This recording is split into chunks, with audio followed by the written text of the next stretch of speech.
మన జీవితంలో కళ్లతో చూసినదే నిజం అని చాలామంది నమ్ముతారు.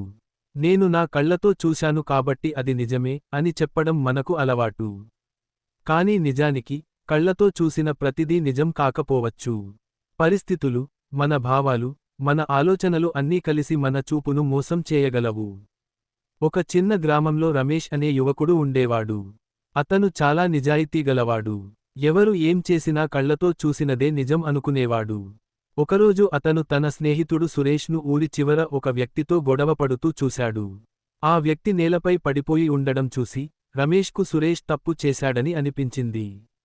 వెంటనే అతను ఊరిలో అందరికీ ఈ విషయానికి చెప్పాడు.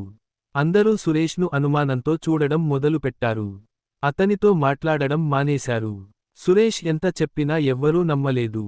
రమేష్ కళ్లతో చూశాడు కదా, అది నిజమే అని అందరూ అనుకున్నారు. కొన్ని రోజుల తర్వాత అసలు నిజం బయటపడింది. ఆ రోజు ఆ వ్యక్తికి అకస్మాత్తుగా తల తిరగడంతో పడిపోయాడు. సురేష్ అతన్ని లేపడానికి ప్రయత్నించడమే రమేష్ చూసిన దృశ్యం. కాని ఆ సందర్భం మొత్తం తెలియక, కేవలం ఒక భాగం మాత్రమే చూసి రమేష్ తప్పుగా అర్థం చేసుకున్నాడు. ఈ విషయానికి తెలుసుకున్న రమేష్ చాలా బాధపడ్డాడు. తన తొందరపాటు నిర్ణయాల వల్ల స్నేహితుడికి అపకారం చేశానని బాధతో క్షమాపణ చెప్పాడు. సురేష్ కూడా అతన్ని క్షమించాడు.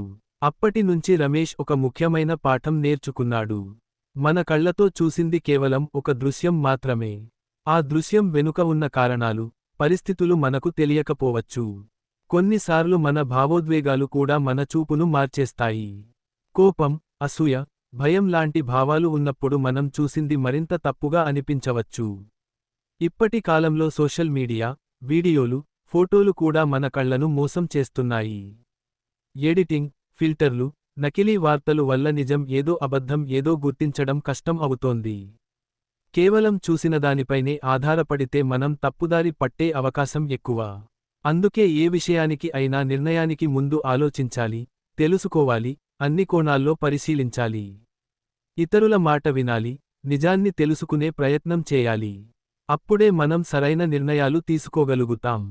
చివరగా చెప్పాలంటే, కళ్లతో చూసింది ప్రతిసారి నిజం కాదు. నిజాన్ని తెలుసుకోవడానికి మనసుతో ఆలోచించడం, బుద్ధితో విశ్లేషించడం చాలా అవసరం.